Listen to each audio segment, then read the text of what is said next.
Welcome to Paper Quest. I'm Jessie. And I'm James. And we're two friends teaming up in our ongoing quest through the Infinite Library. Each episode, we get together to discuss our latest buddy read, swap stories on our recent solo reads, and talk about the upcoming books we look forward to reading next. This is Paper Quest.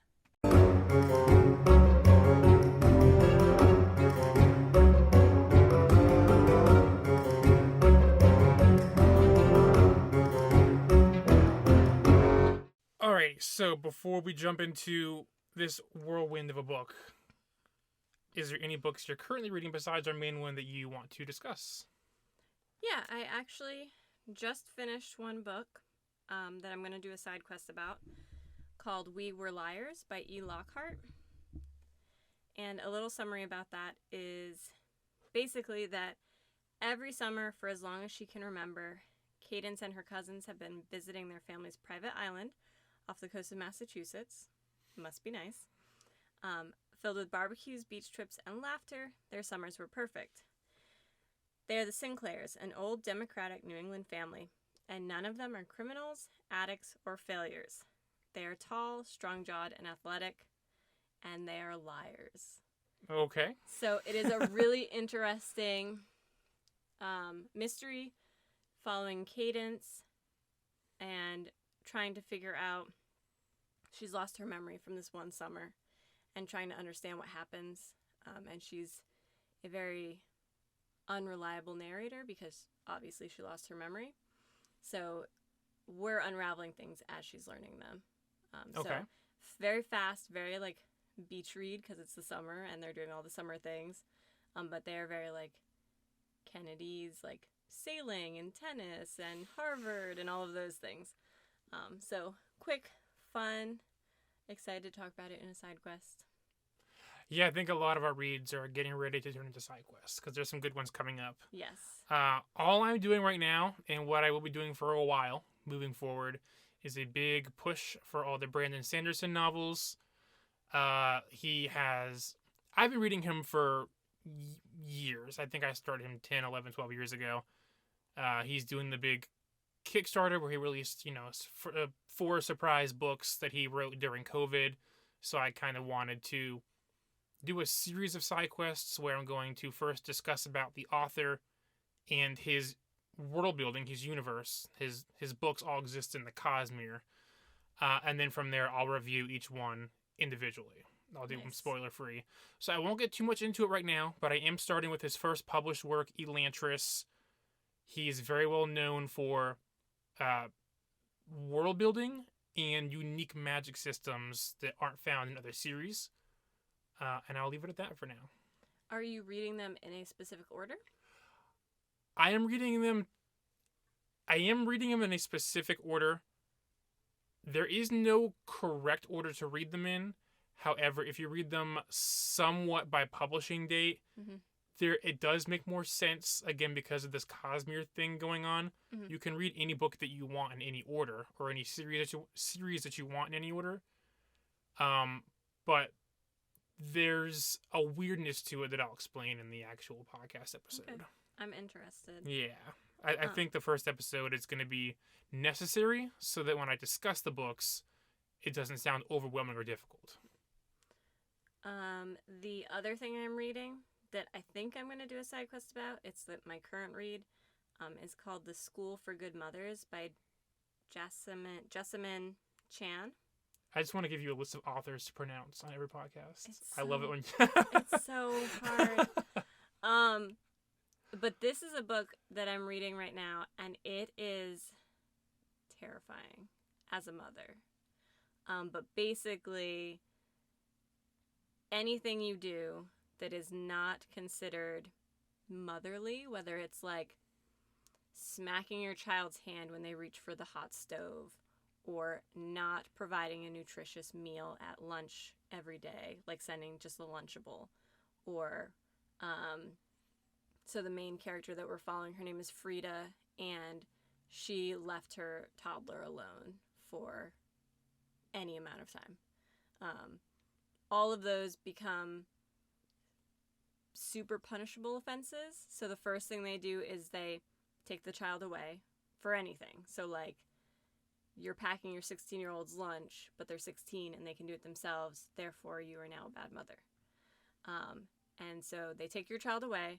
They put cameras in your home and they analyze everything from like how many people you see to what you wear to what you eat, to your blood pressure and your temperature and everything.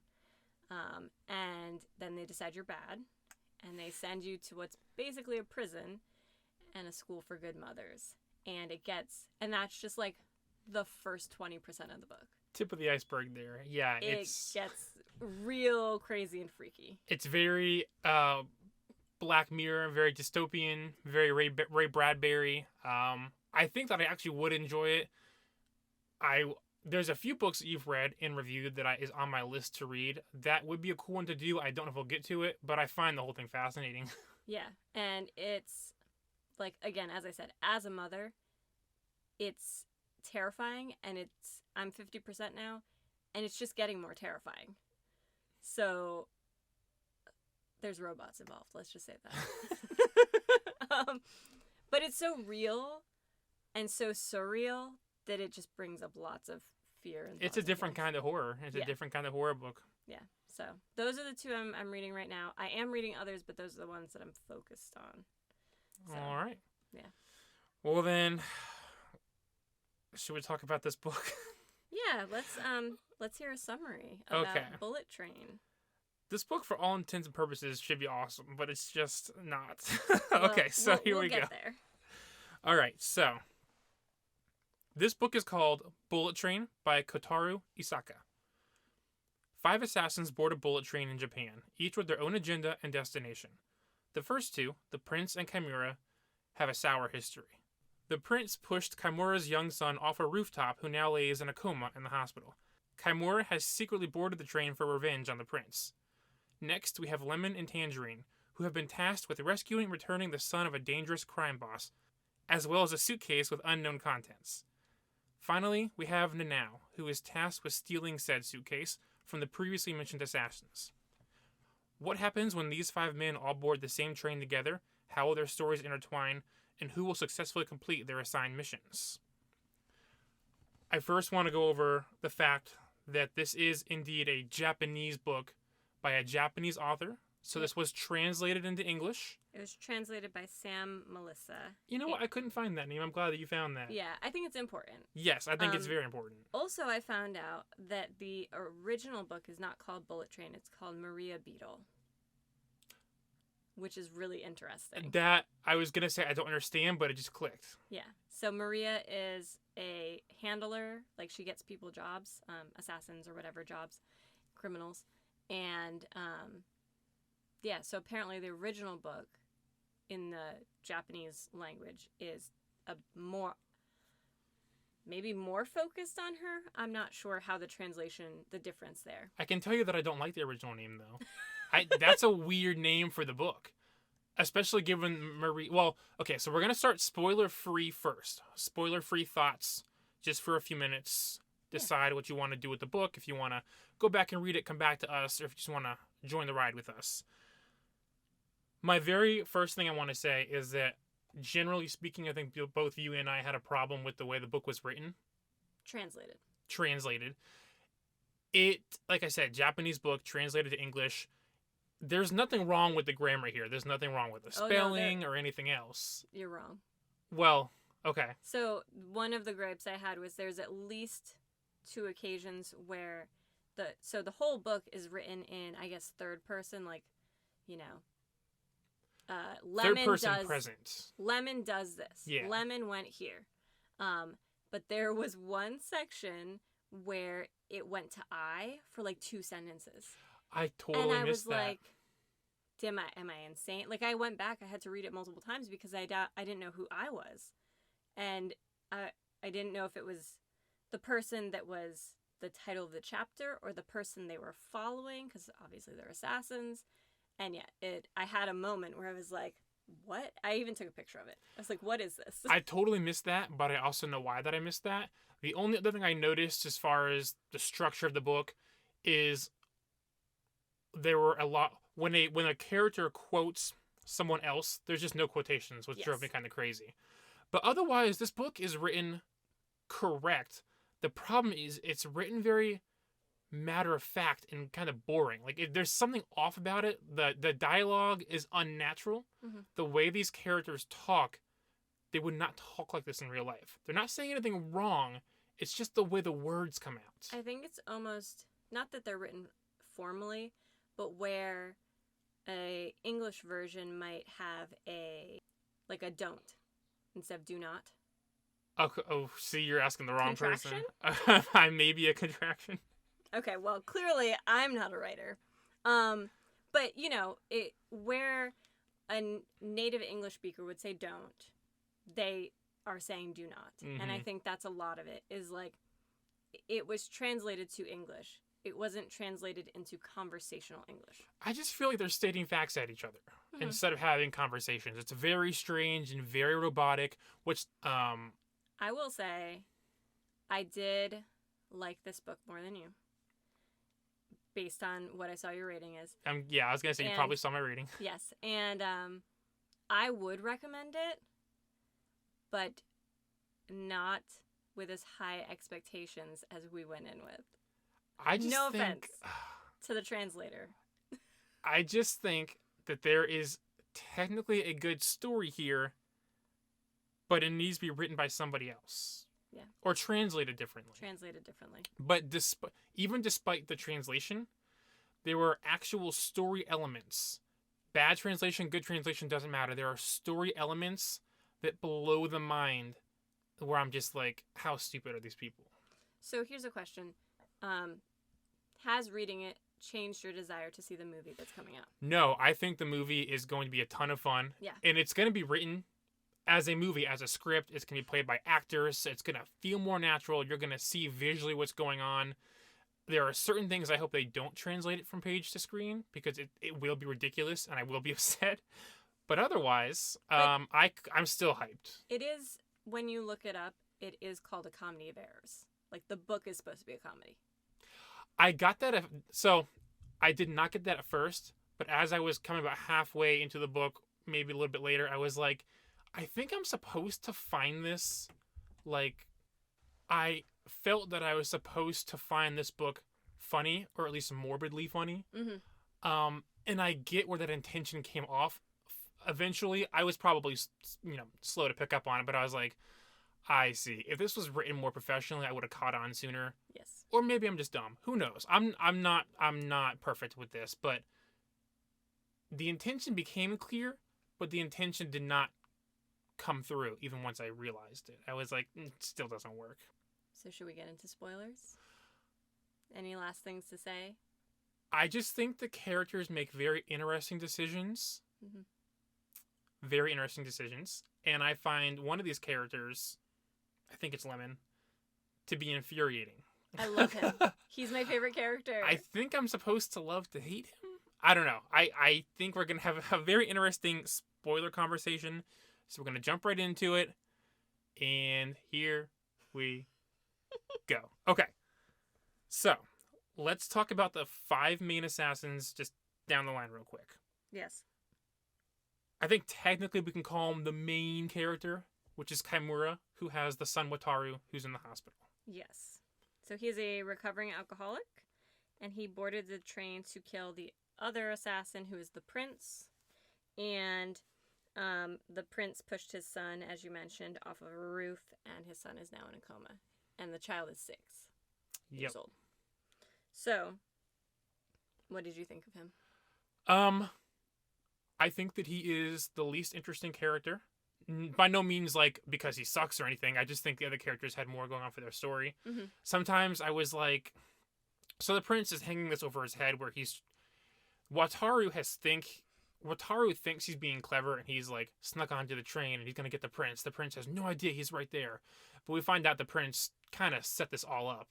And so the whole time the prince is hanging over his head, hey, if I die or something happens to me, if I don't answer the phone call in 10 rings, there's someone at the hospital who will kill your son. They'll mess with his equipment, and your son's life is over, so you can't mess with me on this trip.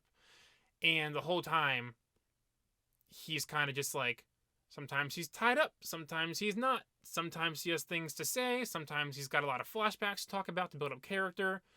But he himself didn't come off as super interesting to read about. Like, I just felt like when I was on his part of the story, I was kind of just like, we can let the son die. I'm done with this story. Oh. No, I think I agree that he himself was kind of very defeated and very, like, the prince is 14. Yeah. You know, like, I wouldn't let a 14-year-old treat me like that. But I think he was a good foil to the prince's psychotic activities. I just think for somebody whose son is in a coma in the hospital and who now knows that there's somebody lingering there to wait to kill the son, he came off very nonchalant and very chilled out and easygoing. Like, I just feel like they were talking, like having a conversation. And I'm like, he seems really relaxed for somebody who just got told, his son is in a situation here. Yeah, and I think he had moments where he was, like, really infuriated, but most of the time he was just very defeated. So. Let's talk about the prince, and then talk about them together, because their whole story is intertwined. Yes. So the prince is, I guess his name in Japanese characters sounds like the prince. He is not royalty or anything, of course. It's just like a nickname that his fellow schoolmates have given him. Or he's given himself. He's a sociopath. Yeah. He is somebody that learned at an early age the power to have somebody's life in the palm of his hands and finds it extremely fun to play with that. Yes. He gets sort of he gets a following at school, although we learn fairly soon that it's not like a wanted following. At least people feel pressured into following him and doing what he wants. Yeah. He, I thought I had written it down or copied it or something, but he had said that I think he had 10 total kills before he was 13. And the first time was that he basically was at like a train crossing or like a intersection crosswalk, and had crossed on his bike, and obviously a bike is faster, and the person next to him crossed at the same time, like flow of traffic, and died. Yeah, it was a red light, but there was no cars coming, so he decided to go. And the person across the street just, subconsciously saw someone walk, therefore he assumed, without looking up, that he was safe to walk. He's like, oh, the guy next to me went, clearly we can go. Yeah. Probably looking down at a phone or something. So he unintentionally caused the death of somebody else. Totally not his fault. No. But he saw it happen, he was like, that was powerful. Yes, and so all of his murders come through manipulation of other people. Yep. And mostly using the vices of children and adults, whether it's, their sexual desires or blackmail of some sort or pain. Mm-hmm. He likes pain, inflicting pain, and he thinks he's the smartest human ever born. Oh yeah, he's very much on his high horse here. So their lives intertwine because Kamura and his son Wataru are at the mall or some such. Yeah. And his son has to go to the bathroom, so they walk into the bathroom. His son does his thing and comes out and talks about like this gang in the bathroom. And so Kamura walks in and sort of like overhears this plan, overhears the prince's name, and he's kind of giving them crap, like, why do you follow this guy? What's the big idea here? And for some reason, he keeps running into this group.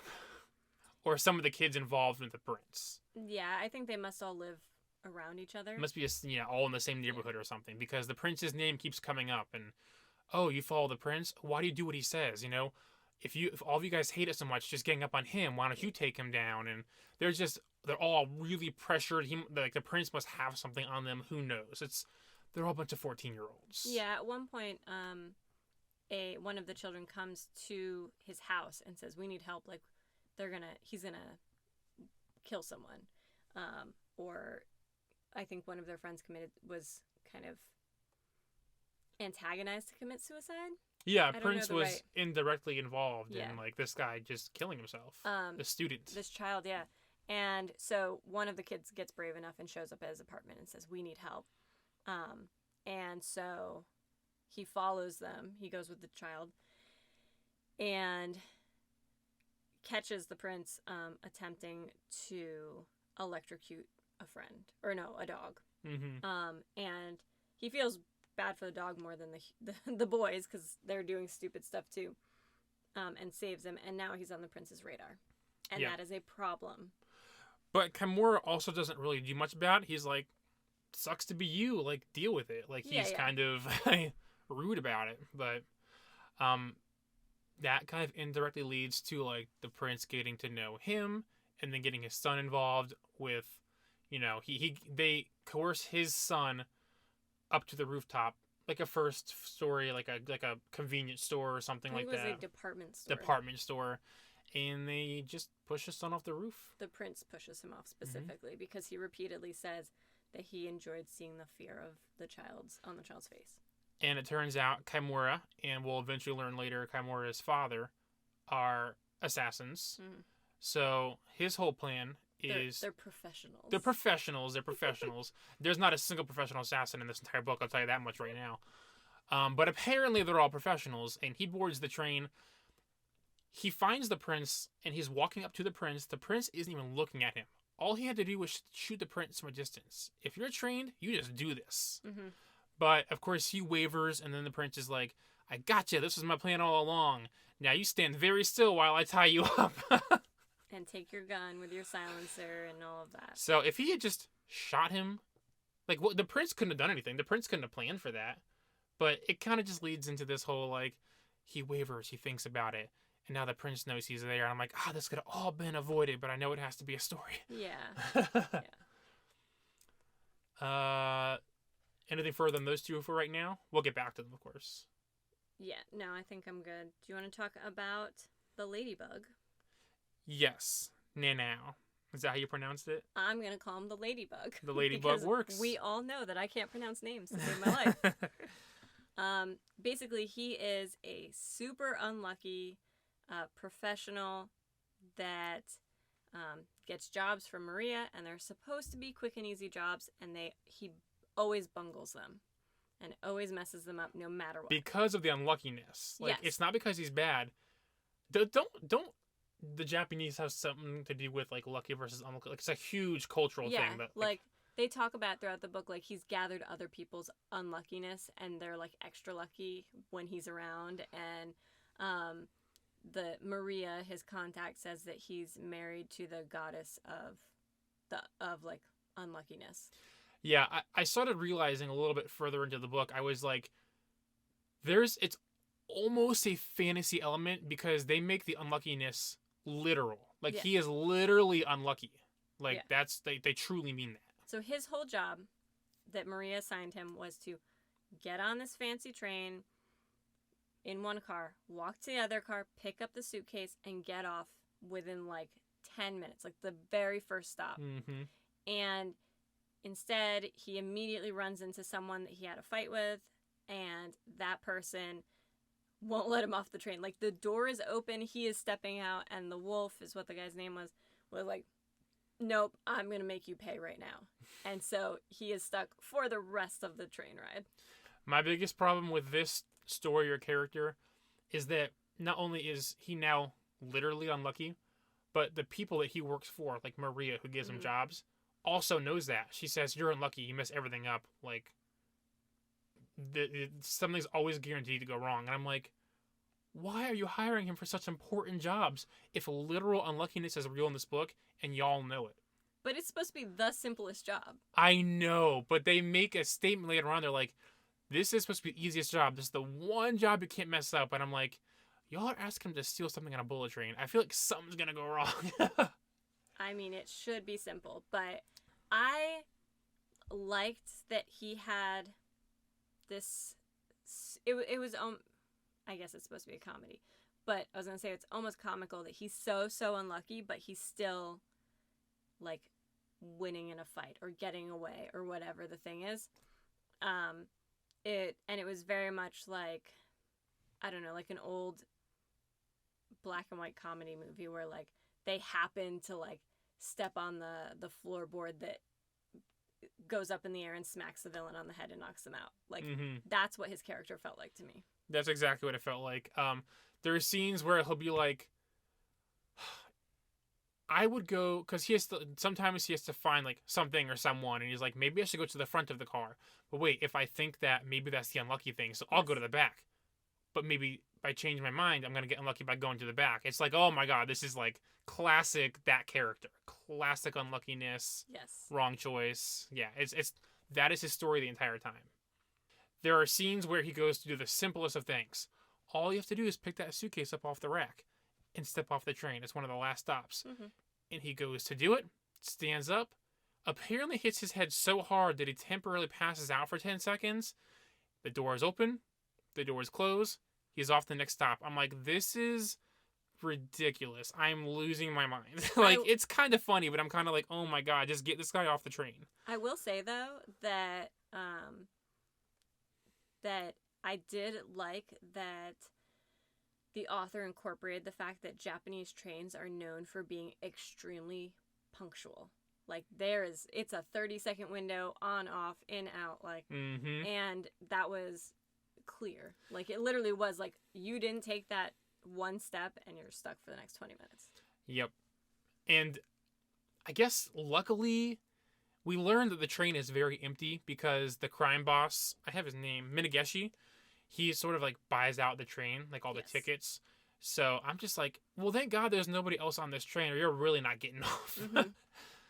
I think there's more to say about him, but it involves other characters. You want to jump into the last two? Mm-hmm. Lemon and Tangerine? I love them. Oh my God.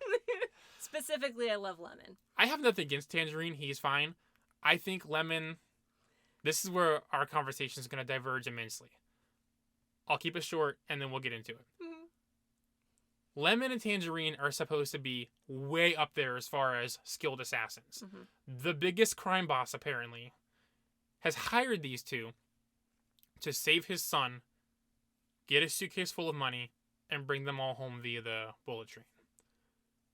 There is no way in realistic hell that Lemon is in any way skilled, professional assassin. He does the weirdest things, makes the worst choices, and has an insane obsession with Thomas and Friends, as in Thomas the Tank Engine. Yep. And if he's opening his mouth for a line of dialogue, you can guarantee you it's Thomas the Tank Engine. So, I liked it. I liked that he was this... I'm trying to think of who to compare him to, but, like, he's a childlike, dumb character, and there were times where he was saying things that were really deep, but they were in the form of Thomas the Tank Engine. And first of all, like, good on the original author. He must have watched Thomas a lot. Like, I think it's a man, but if they have a child, like, that's probably where it came from. And of course they had to make the connection of, like, it takes place on a train. He likes trains. Yeah.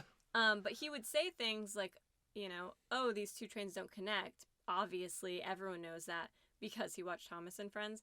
But, like, his backstory, too, is that his parents were both alcoholics and the only thing he had was to watch Thomas. So that's where that was the stable part of his childhood, and that's what he remembers. And he uses it for everything.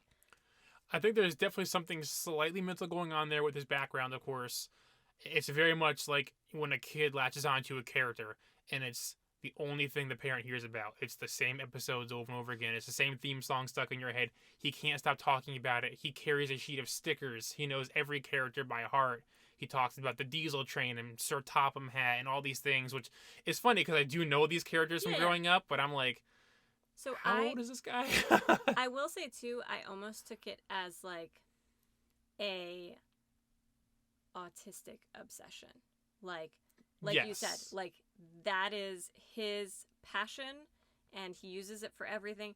And I understand why you would say that he couldn't be an assassin, but I think because he has Tangerine, who is super type A, super logical, like, I think he's just there to, you know, bang, bang, smack, hit, and he's like a lovable, like, dumb Labrador. Like, he loves Tangerine, and he will take care of him in his own way, but he's not smart.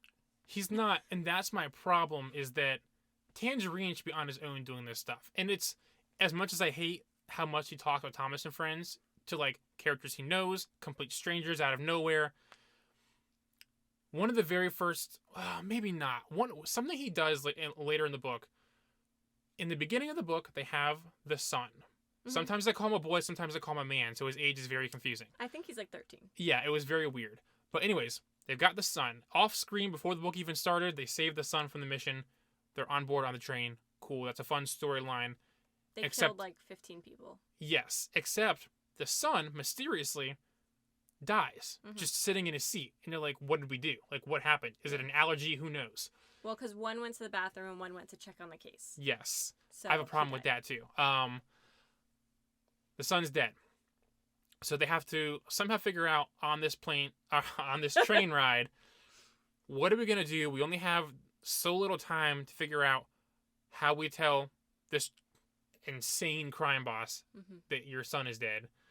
And on the way, they lost the case. And that they lost the case. And on the way, there is sort of checkpoint. Someone's going to check in to make sure the son's safe, the case is safe. So a checkpoint happens. They call him Mr. Blue Shirt, I think. Yeah, they say Blue Shirt. What it looked like. And somehow, I mean, Blue Shirt's stupid too, because somehow they just convince him to think the boy is still alive. Whole different story. I'm not going to get into it. I hated that whole scene. So like, yeah, he's alive. Look through the window. There he is. They get away with it. They go to sit down, and then Lemon, for some reason, grabs his hand, picks up the boy's hand, who's sitting there just dead, and waves it to the Blue Shirt guy, like, ha ha ha, look, he's just sleeping. Body slumps over, and the dude's like, whoa, hold on, is that kid all right? Is he dead? But they're already moving. Like, they're already moving off, so he can't do anything about it. But I was like, this is how I know you're an idiot. Before that scene took place, they had to perfectly set his body so that it would tip in no way, shape, or form. And then for no reason at all, to be funny, maybe to be funny, Lemon takes the dead boy's hand and waves it. And I'm like, dude. I don't think he was doing it to be funny. I think he thought like, oh, you know, we're all happy and good. But just like, and I know it was written poorly, but think about it in movie form. It's like, I'm going to watch a comedy film. Like, that's funny. It could be funny on screen. The problem is that scene was so intense where this is... Yeah, you're like... This is the guy that works for the crime boss, for Minageshi. And you're sitting there sweating because you have to make sure the body doesn't fall, the train doesn't move. You have to prove that the son's not dead. And then just to do that is such a huge risk to be funny. And after all of that, the only thing Blue Shirt tells Minageshi is... There might be something weird with your son. You might want to check on that. He cannot figure it out. That's from Tangerine's point of view. We don't actually know what he said. It wasn't like quoted. There was no phone call. Not in that scene, but later on, we know that's his exact words. And I'm just like, really? Even after all that, you think maybe there's something suspicious? Maybe? Really, dude? Well, he may not have wanted to be the guy to say it like, hey, pretty sure your son's dead. Maybe, but like that dude's whole job is to say your son is okay. If that son is not okay, you say, hey, we have a problem that needs immediate solving. Well, instead of being like, hey, I think you should call in to those guys. There might be something funny. Like, I don't know. It was kind of hard to tell. He kind of just slumped over limp. Like, clearly there was something wrong with him. If he was just asleep, that would have woken him up. I don't know. Yeah. I liked him. Lemon. I thought they were great. I loved them together. I loved them apart. I loved every Thomas thing. But I will say it took me probably a third of the book to understand how funny they were supposed to be. And again, I think it may come down to translation. It's translation. I came to that conclusion at a much later time where I was like, okay, clearly I'm supposed to be getting something else out of this book and it's not working for my brain. There was also... Okay, so, speaking about Tangerine, later on in the book, after Blue Shirt has called Minageshi calls in to Tangerine to be like, what's going on? My guy said something seemed fishy or suspicious. And this is the line where at first I was like, you've got to be joking me. And then I was like, yeah, maybe this is supposed to be funny. But again, the scenario is so... like intense and scary. You're like, this is the wrong thing to say. So Minageshi calls in. Tangerine's trying to convince him, like, hey, your son's fine. Says a bunch of stupid things leading up to it where I'm like, if you're a crime boss, you know something's up here. But he says, is my son alive? And then Tangerine says, it occurs to me, sir, as we were talking, that one of the Chinese characters for the word son is the character for breath. Your son must be breathing. Mm-hmm. No, that's a horrible answer. That's from, like, clearly he's trying to be funny, because that's not something you say to the boss. No, and again, like... That's not a comparison. I'm really not trying to bash on Sam Melissa, the translator, but, like, I really think it comes down to the translation, because I think if you went in knowing, like, this is a slapstick, like, 1970s British, like, really ridiculous comedy, it's totally different than being, like, 5 assassins on a train, who leaves type of... If you read the description of the book, if you look at the general, like, feel and vibe of the book, if you start reading it and getting what's supposed to... I mean, the dude's son was pushed off a roof in the beginning of the book, and he's lying in a hospital, and it's like, you know, you're scared for him, and it's terrifying, and then all of a sudden it's like, oh, I think it's supposed to be funny, but you can't make this funny at the same time as all these super serious things have happened. And there's kids electrocuting each other, and there's students committing suicide. Like, the balance was not found. Yeah, but again, I think, like I said, I think it may come down to how, one, we're Americans reading a book based in Japanese culture that we're not, like, steeped in. Well... But also, I think it might come down to translation. Don't quote me on this, because, first of all, when I finished the book, in case you haven't figured it out, I don't like it that much. The first thing I did was I went to Goodreads to just read all the reviews. Mm-hmm. I was like, am I alone? Obviously not. I'm sure there's tons of people that thought the way I did, and I was correct. But in one of those reviews, in just one, I couldn't find anything on Google or anything else, somebody mentioned that they're retranslating the book again. If that is the case, I think we could be looking at a much better version of this book. That would be really interesting. I would actually reread it, to be honest, if there's a retranslated version. I think, because this is not a hard book. Mm-mm. It's a little long, but it's not a hard book. Mm-mm. But it just came down to dialogue. And I think, had it been written, translated smarter, these things that came off as like, you're an idiot for believing this, would be funny. It's hard to say. Mm-hmm. The only other quote that I wrote down was a Lemon quote. And it wasn't a serious conversation, but I just thought it was kind of weird. Because Lemon was talking about, like, being an alcoholic because of his past, like his parents and stuff. Yeah. Kaimura is also recovering alcoholic. And he says things like this. Lemon to Kaimura. Funny, water and alcohol. Both are wet and see-through, but they're so totally different. Alcohol messes up your head, but water gets you thinking straight. And I'm just like, he's comparing water and alcohol as if they're similar because they're wet, first of all. They're wet things.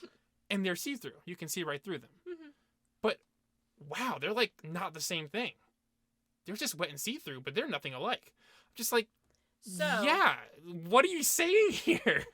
So, I know that that's a dumb thing to say. Yeah. I'm a fairly educated person. I comprehend why that's dumb, but I thought that was specifically meant to point out the fact that the ladybug had put sleeping powder into his water that he was now holding and talking about, which he had done before, but we didn't. There's some jumps and it's weird, but I think he was like, it was going back to like, I only drink water. The water is a thing. The water is something that's going to come back and bite me, but like he doesn't know it yet. And I literally think that's the only reason it was brought up. I definitely don't discount that. You could be entirely right. But given the specific scenario in which their conversation was about, I was like, what a weird thing to say right now. I'm just like, this dude is supposed to be a trained assassin. I guess that means you can still be dumb, but I mean, this guy says weird things. The observation's not wrong. That's what I'm saying. This book is just matter of fact. It just states things at you, and the characters state things at each other. It's just unnatural dialogue. You're two assassins trying to perform these very serious and difficult jobs, and the conversations they have are insane. So, in all that, I want to jump back to the prince. Okay. Because the prince interacts with everyone. And they kind of all do at some point. But he's looking for trouble. And when he interacts with any adult, so like with Lemon, he immediately starts calling him Mr. Lemon. Mm-hmm. And he puts on, a very innocent, cherub-like smile. And I don't know what's going on. But also, like, you're 14. Who is treating a 14-year-old like they're 6? That was all weird. All the ages here are weird to begin with, yeah. But he would immediately go from, like, threatening Chimera, it being like, did he cut him? What did he do at one point? He caused him physical harm, pain. Yeah, he did something. I don't know. Yeah, he cut him or something. I don't remember exactly. Oh, I do. He took a needle because you can bring a sewing kit with you wherever you go. So he took the needle and put it underneath his fingernail. Oh, yeah, the fingernail torture. And yeah. he said, if you scream, then I'm going to do the others too. So dude had to sit there and not scream and be tied up. And then literally, like, Lemon walks by and is like, what you doing? and the prince, same with everyone else, he immediately just goes to, like, I've been kidnapped. Please save me, Mr. Lemon. Tell me about Thomas and all his friends. Mm-hmm. And, of course, Lemon's like, okay. But at the same time, he's realizing, like, something's weird. I'm not sure what's weird, but I'm going to keep talking until Tangerine gets back, because what else do I have to do? You know what else is really weird is what are the chances that all of us are weird and acting strange and the train's completely empty and... Well, and they all did pick up on the fact, like, Lemon and Tangerine knew that the ladybug was trying to get the case, and they were on the phone together. They had various interactions. They fought. They realized that the prince was asking lots of questions, and they just thought he was annoying for a while. But then they were like, why do you care so much? And then Chimera is just, like, hanging out the whole time. So they're all interacting, but there was something about the prince, like, the switch, the constant back and forth of, like, I'm an evil genius child and I want you to explain to me in a satisfactory way why it's wrong to kill people. That was his question to everyone. And then I'm also like, this nice innocent schoolboy, look at my outfit. And they also make him the opposite of the ladybug. Mm-hmm. He is literally lucky. Like, they make that very clear. He states that he's literally lucky, and the ladybug states that he's literally unlucky, and that is 100% true. Yeah. And it's very frustrating to watch this 14-year-old get away with, like, just ridiculous things. Yeah. He at one point boasts about blackmailing parents of his friends and getting people fired and selling underage children to or offering sexual favors from underage children to adults. And he knows it's wrong, and he's very power hungry. But those are those themes again where I'm like, you can't have these kinds of themes and be like, it's a funny book, it's comedy. It's like, dude, no, these are weird mixes. Maybe my brain is weird. Maybe it's not. There are truly full-blown, wonderful 5-star reviews of this book. Okay. And full-blown 1-star reviews of the book that are like, if I could put 0 stars, I would. Yeah, like, yeah. This is actually a very decisive novel. Mm-hmm. So I want to jump a little bit. I mean, we've kind of jumped around, like, plot-wise. I mean, I could talk about so many little details. There's not enough time. Yeah, so I want to jump to everyone dies except Chimera and the ladybug. I want to talk about that. And yeah, we have secret characters aboard this train. And that's why I want to jump there. Yes. Because they're a part of that. So, secret character number 1. Characters number 1. Is... The Hornet. The Hornet. So, the Hornet is supposed to be... people in this world, and people in the assassination world know that there's a character by the name of the Hornet that uses needles and poison and stuff. Like a bee sting, like a hornet sting. It may be one... They mentioned it once or twice that in the beginning of the book, it may be one person, but it may be two. And it's smartly written because you're supposed to forget that they mentioned that. So as you're reading the book, you're like, there is this character, the Hornet, somewhere out there in the world. But it turns out the Hornet has been the snack trolley lady the whole time. And it also turns out that the Hornet is two people because the other Hornet is the conductor. Yep. Lots of questions. How did they get into these positions? I think they probably just got themselves put there. I don't know. The same way that the person that was assigned by the prince to possibly kill Chimera's son was dressed as a doctor. Like, you can't just walk around in a white coat being like, I'm a doctor today. Yeah. Like, it's just, you have to suspend belief there. There is belief suspension because I'm like, clearly somebody was meant to conduct that train today. I'm like, maybe like they kidnapped him before the train got started and they took over. And then he has to actually run that train, by the way. He has to know how to use it. Yeah. But yeah, so there's two of the Hornets. So that is something I actually liked, is that it was cool. Lots of the main assassins talked in passing about these different assassins. So they talked about the Hornet and that they're legendary. And they talked about the guy that if you woke him up at the wrong time, he'd kill you or break your leg. That's probably the best twist. Yeah. And they talked about the pusher who would just like walk up behind someone and push them into the road. And all of these things, you're like, okay, that's interesting. But it's not the main five that we're talking about. But they're in the book. Mm-hmm. And I liked that as it unfolded, you were like, oh. But I will say, first of all, in my mind, the snack trolley lady was like an Asian version of the one on Harry Potter. I did the exact same thing in my head. Anything from the trolley? Yeah. I was like, clearly. But she was always there, and I was like, clearly, she's got to be something, right? Like, first of all, you're not seeing all these people with guns and dead people with broken necks, and, like, you're not blind. You're walking through the trolley over and over and over. Well, that's where I will say, the author got me on this one. I assumed the trolley lady was there as tension, to be like, what if she comes across these dead bodies and alerts the authorities, you know?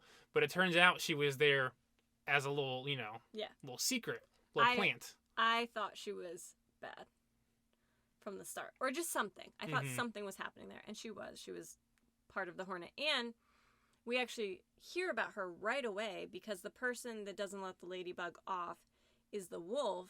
And the wolf had the picture of the Hornet that he was there to kill. So he was on board to kill the snack trolley lady. And we don't realize all of that. The wolf has died because they got in a fight. And come back around like 150 pages later. And it's like, oh yeah, we found this picture. I think I will say the idea that there were 5 main assassins already on the train was already like crazy. Some intertwined. You're like, wow, what are the chances? And then they named the other characters. And I guess in my head, I was like, that's cool to hear about other assassins and stuff. What are the chances that all these people are getting on this train? I wasn't thinking like, oh, what if the Hornet's on here? What if the Wolf is on here? What if the Pusher's on here? The Pusher wasn't on there. No.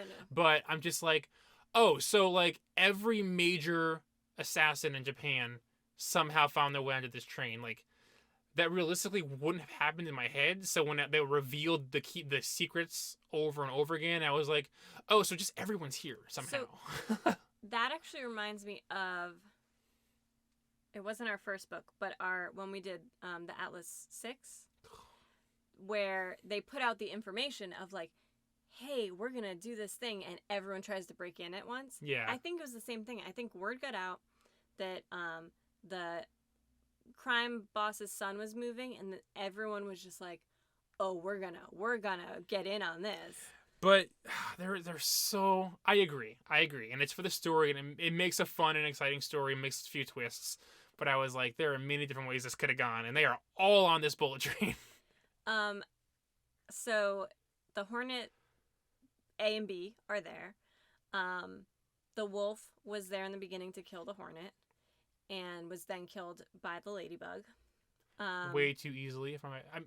Everyone dies too easily in this book. It's insane how untrained these people are. Yeah, and I will say, the ladybug then kills the Hornet as well. Again, a little easily, but kind of cool because the ladybug gets poisoned and it has to trick the Hornet. Yeah. Has to trick the Hornet into like revealing that she has the antidote on her by sticking her with the needle back Yeah. and then So stealing it back. so her poison is 1 to immobilize, 1 to kill. Which seems like too many steps. Seems like we should take the first step out and just use the first one. Yeah, if you can jabby jab, why not? I don't know. But yeah, so he's like slowly paralyzing because he got the first stick, and then she goes to stick him again, and he gets it away from her, and sticks her back, or trips her, or something makes her stick herself. Yeah. It wasn't in the same. Was it in the same needle? I thought he had to get it fast enough before it took effect. It was a separate needle. Or just the immobilization was slowly taking effect. Okay. Yeah. Okay. And so then of course she pulls. This was towards the end where I was ready to be done, so I was trying to speed read this part, and I was like, "Oh, cool twist! Oh, cool twist! Oh, good, the last page." And then because I want to jump to them because they kind of have to do with a lot of the rest of everyone. Is the guy who hates being woke up. Oh, yeah. Okay, yes. This is a good one. Again, So, very coincidental. Extremely. But very cool. So the prince, in all his haughty childlikeness, he forces Chimera to call his parents and say, "Hey, I'm in trouble, Mom and Dad." And Mom and Dad are concerned about their grandson. They don't really care about their drunk son at this point. He's an adult. And after the prince kills or attempts to kill Chimera, he takes it upon himself to call the mom and dad back, the grandparents, and say, "Hey, actually, that wasn't a trick. He is in trouble." And that's when we see mom and dad suiting up, because this was very like Spy Kids, where the grandma and grandpa show up and like he's in his wheelchair armor suit and she's, ready to go, but they're still like, make sure to wear your hat. I loved them. I want a whole book about them. I did like them a lot. I was surprised. First of all, Prince, really, you finally accomplished all these things and you call the grandparents back or the parents back. Come on, man. But when they board the train, I was like, oh, y'all got here real fast to make this bullet train. Yeah. And then I thought it was weird. Again, weird conversation where they're just nonchalantly talking back and forth. I'm just like, what is this conversation? Like, something. Well, and they weren't just talking nicely. Like, very quickly. So, the dead, I don't know what to call him, Grandpa Assassin.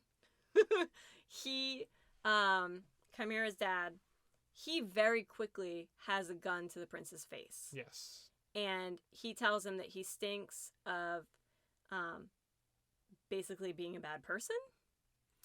Yeah, he somehow has this sense that he just knows this 14-year-old. I had the same thought where he's like, oh, yeah, you just read people's vibes, I guess. Like, I get it. Yeah. I know what he's saying. Oh, yeah. But, yeah, so he very quickly was like, you need to die. But then they're also just like kind of having conversations. Which I'm kind of cool with, because at first I was like, they call him Mr. and Mrs. Kimura because that's her last name. So yeah. Mr. Kimura had a gun, put it to the kid's head. I'm like, dude, you're just some grandpa and you have a gun and you're pointing at a 14-year-old. What kind of writing is this? We do find out the twist where he is that one assassin that doesn't like being woken up. I'm like, yeah. Oh, that explains so much. That is really cool.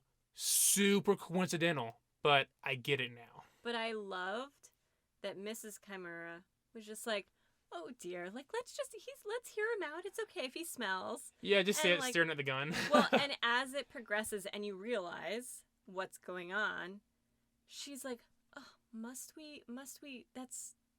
I thought we weren't doing that again. I thought we weren't. Like, it's some bad casual. Oh, I don't want to go there today. It's just like some casual thing she doesn't want to do. She's like, no, not do that. Do we have to kill him? Not that restaurant again, dear. Like, I loved them. I did like them, yeah.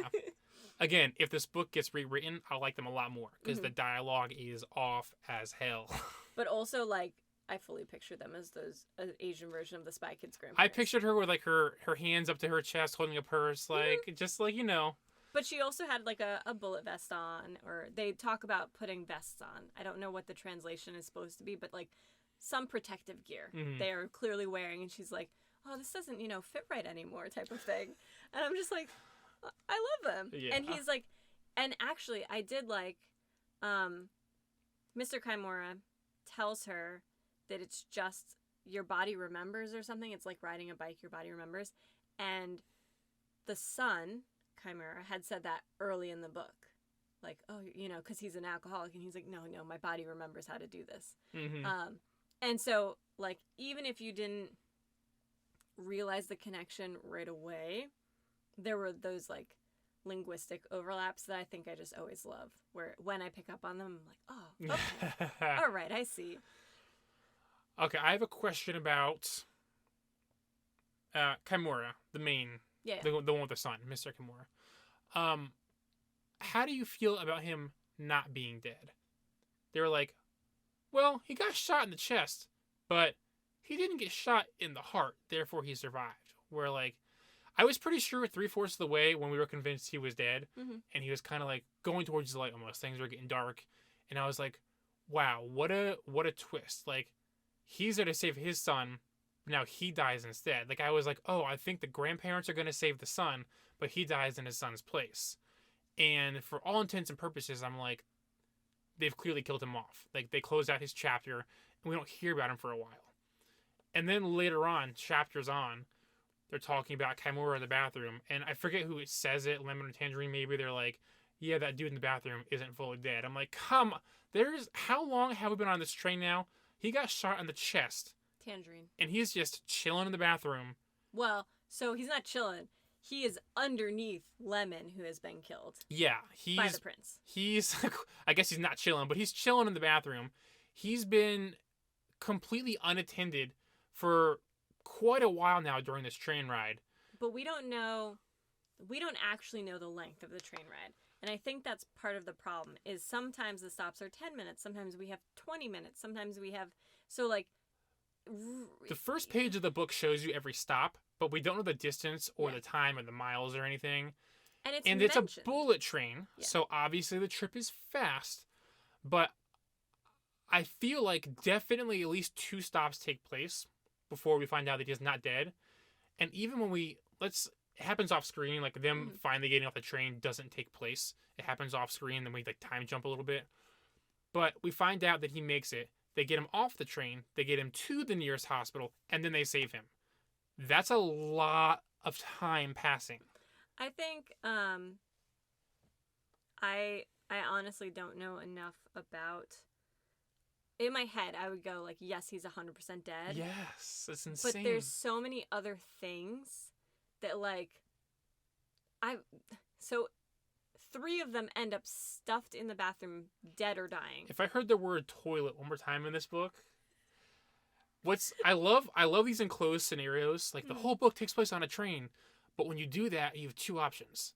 They're in a seat or they're in the bathroom. And in this book, they use the word toilet, which is very, I don't know, British of them. I feel like the word toilet is a very... Yeah, but bathroom or the amount of times, if I cared enough, the amount of times, if I went back and counted the word toilet, it must be 3,000 times they use that word. I was like, oh my god, there is very little options for where things can take place in this book. Either they are talking in a chair or they are stuffing a body in a toilet. Yeah, so the fact that he's under 2 other people, I just thought he had to be dead. Right. People in, like, old war movies, they lie there dying for a long, long time. So maybe it was just a really bad shot. The prince is 14. I'm not a doctor. Oh, no, actually, Lemon killed him. Lemon shoots them because he was debating between the 2 of them who was the bad guy. They both are. Yeah. Which he picked up on. Yeah. But, yeah, so that was interesting. I want to ask you, and I think I already know the answer. So very early in the book, like right when we meet Lemon and Tangerine, and the kid dies that they're transporting. He dies. They're like, he didn't even leave a message. And there's this whole conversation about he couldn't write it in blood on the window. Like, and Tangerine's like, there's no blood, dude. Yeah, we don't know how he got killed. Yeah, like, and they have this whole back and forth, and they agree if one of us is about to die, leave a key so that I know. And so as Lemon is about to be killed by the prince, and he's dying, he says, tell Tangerine that the key is in Morioka, which is a stop, the last stop. Of course, the prince doesn't, because the prince doesn't do anything that he is told to do ever. Well, he's just so lucky. Of course he wouldn't say it. Yeah. But Lemon then puts a Diesel sticker on him. Diesel is one of the Thomas in the Tank characters. And that is his last-ditch effort. And I loved it so much, because it was like first conversation, basically. And he followed through. And that just was like, they're best friends for life. Yeah. And it's not even the fact that Tangerine saw the sticker. It was the fact that he crumpled it up and threw it away. And Tangerine noticed that there was a sticker missing from the sheet. One other nitpick. I wanted to say, he didn't...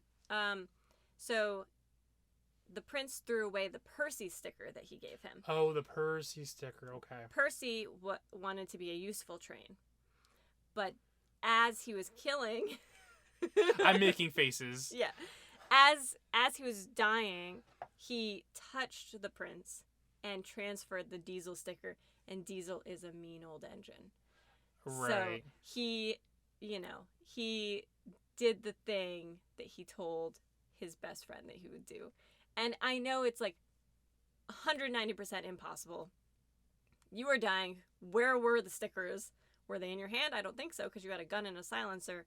I don't know how you got all of that. And for the prince, who's very like put together, not to notice all this time that there's a Diesel sticker on him. I don't know how big they are, but like, I'm sure he would notice. But I liked it. I thought it was cute. I was glad that I wouldn't have to hear about Thomas and Friends anymore. And then somehow they still managed to talk about it after his death. Even after everyone was done talking about it and didn't want to hear about Thomas and Friends anymore. It made me happy. The first few times I was like, okay, this guy has an obsession.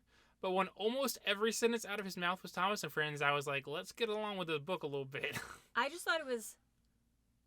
Because it's so infantile, I thought it was clever how it was integrated and how it was like almost at times it was a deep statement in this very childlike way. Mm-hmm. Especially when he was talking to the prince, who thought he was like the hottest thing since sliced bread. You know, like, I'm so smart, and he's like, but Percy does this, this, and this. You know. Yep. And so.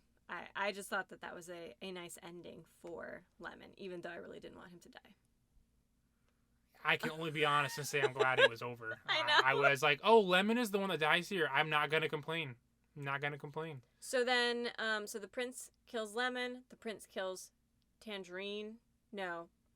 The ladybug kills Tangerine because he sees that Tangerine's about to kill the prince, and the prince is a little child. And he wants to save the little sweet child because he hasn't met him yet.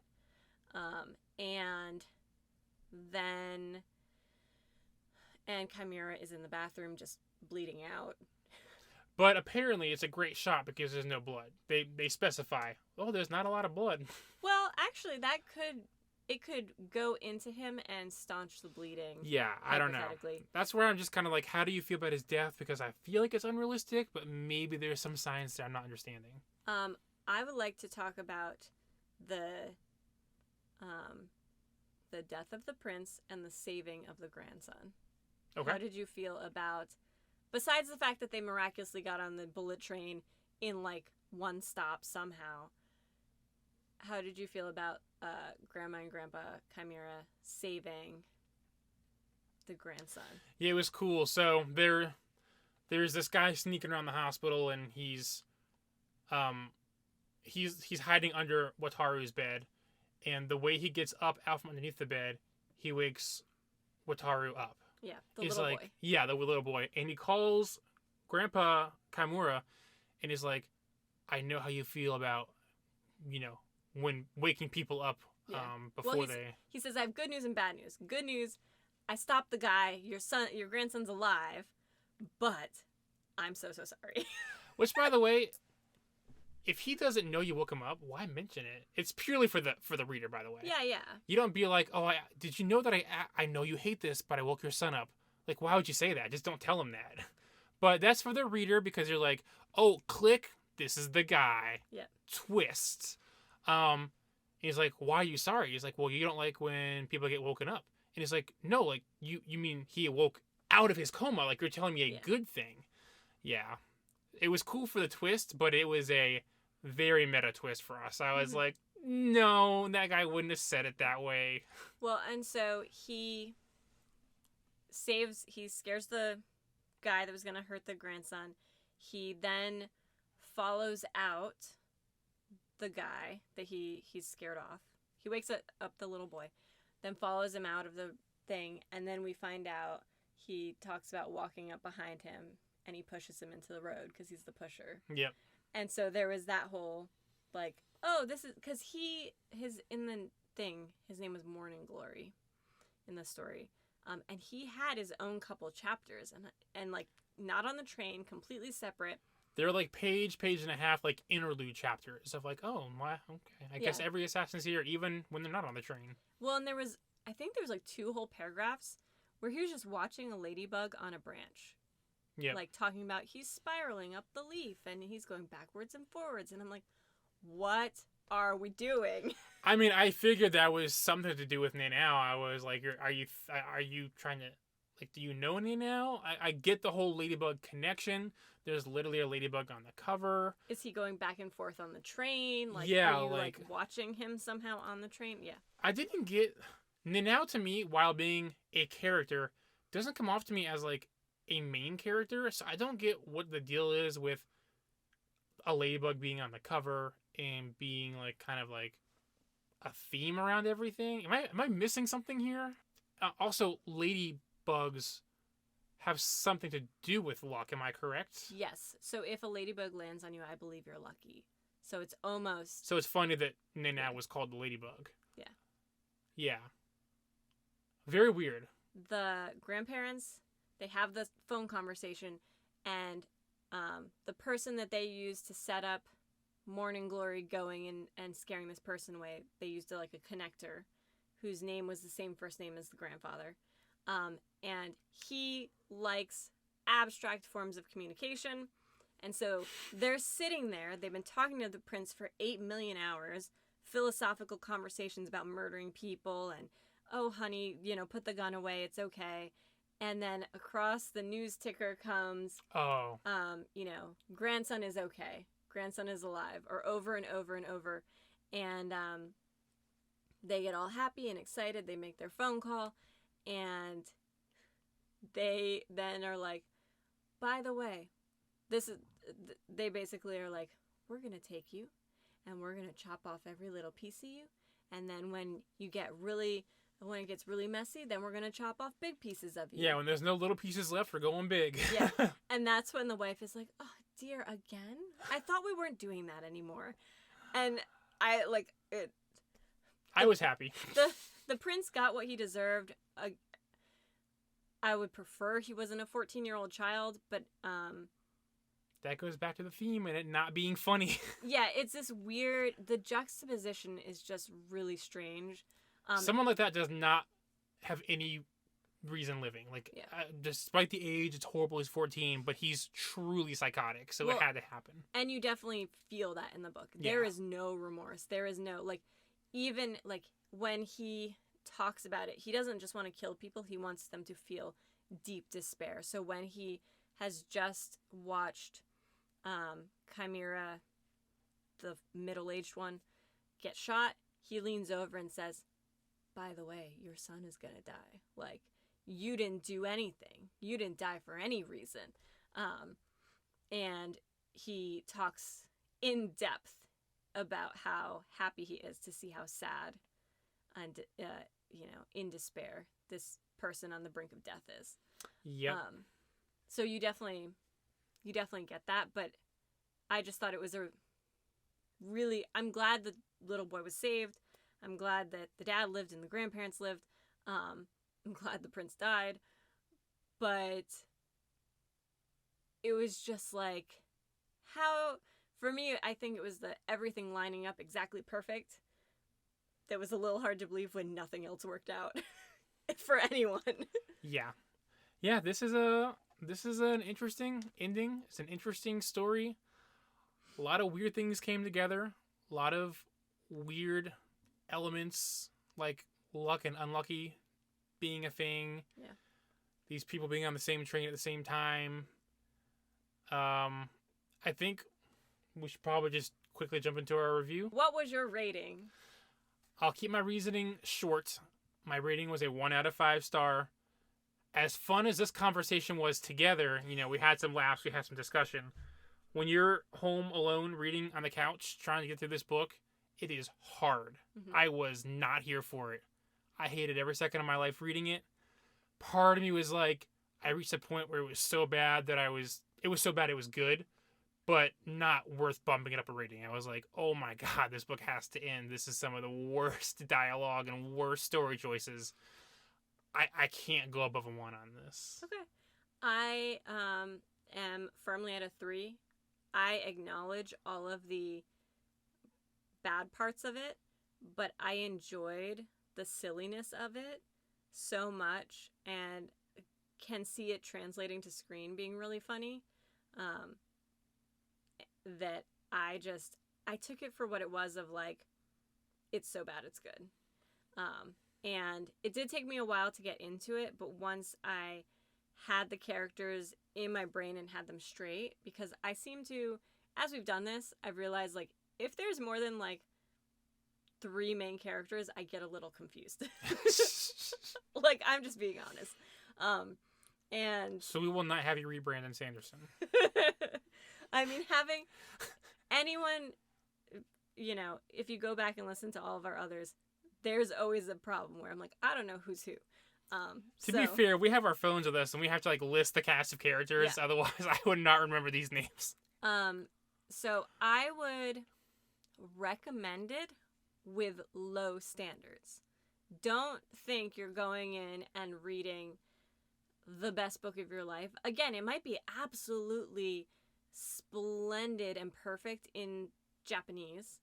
But like you mentioned, if it is being retranslated, I might read it again. I think that I would too. The problem, when you read the flap of this book, the description of this book, they're like, high intense thriller. Things are going to get insane. This could not be a slower pace. Like, this is not a high intense thriller by nature.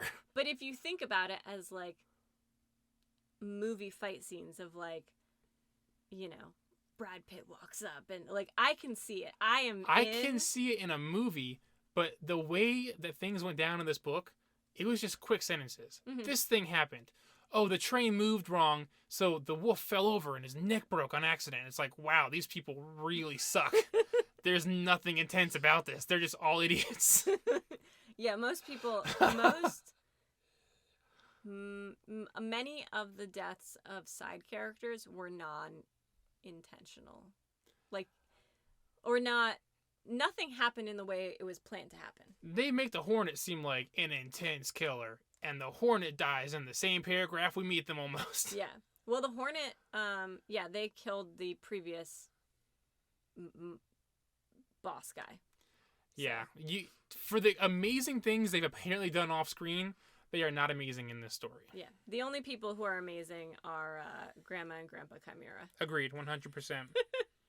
So, although the author's never going to listen to this, if they want to write a book all about those two, prequel, I'm down. Just her, I'm not down. Okay, so next episode. Yeah, we're jumping to a kid's book. I was wondering that. I Googled it. I Amazoned it. I didn't know if it was young adult or kids. It is a kid's book. The School for Good and Evil by Soman Chainani. You weren't going to let me try? Oh, well, yeah, I saw the struggle in your face, and I was like, should I just say it? I'm excited about this because this is going to be a Netflix movie or show. Okay, that's news to me. I didn't know that. That's really cool. It's either 5 or 6 books in this series. I saw the collection you could purchase. We're reading the first, and I've started it. It's fun. I think it'll be an easy read, and I think it'll be a fun conversation because it's a magic system, and there's 2 schools, and It's interesting. I'm down. I know nothing about this book, and I love when that happens. It's just, it's a discovery. I love not knowing what's going to happen, unless your name is Bullet Train. So please rate and subscribe wherever you are listening to this podcast. Follow us at Paper Quest Podcast on Instagram, Facebook, and YouTube. And leave us a comment so we know what you're reading and what you'd like us to read in the future. There's a $1 Patreon if you want to support the show and get access to episodes early. And if you go to Facebook, there's a pinned post at the top, which goes over the entire schedule, the entire release schedule for upcoming episodes if you want to read along with us. Yeah. Until next time. Bye. Bye.